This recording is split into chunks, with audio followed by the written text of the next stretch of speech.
Praise the lord. ప్రభు పేరిట మీ అందరికీ శుభాభివందనాలు తెలియజేసుకుంటున్నాను. ఈ దినము దేవుని యొక్క వాగ్దానం చూసుకున్నట్లయితే కీర్తన గ్రంథము 41వ అధ్యాయం 1వ వచనంలో చూసుకుంటే, బేదలను కటాక్షించేవాడు ధన్యుడు, ఆపత్కాలమందు యెహోవా వారిని తప్పించునని దేవుని యొక్క లేఖనం సెలవిస్తుంది.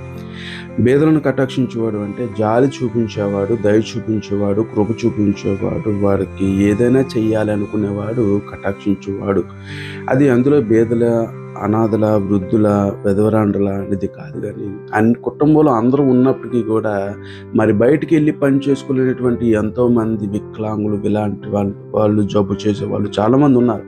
నిరుపేదలు కూడా ఉన్నారు చాలామంది. అలాంటి వాళ్ళకు కూడా మనం ఎప్పుడైతే మనం కటాక్షం చూపించి, దయ చూపించి వాళ్ళకి సహాయం చేయగలుగుతామో దేవుని దృష్టిలో ధన్యుడు అని చెప్పబడుతుంది. అదే కాక అదే సందర్భంలో మనకి ఏదైనా సరే సంభవించినప్పుడు, మనకి ఏదైనా ఇబ్బంది వచ్చినప్పుడు నీకు దేవుడే స్వయంగా నిన్ను తప్పిస్తాడట ఆ ఆపత్కాలంలో. కాబట్టి అటువంటి కృపా ధన్యత మనకి, మన కుటుంబాలకి నిత్యము తోడు నడిపించును గాక. ఆమేన్. God bless you.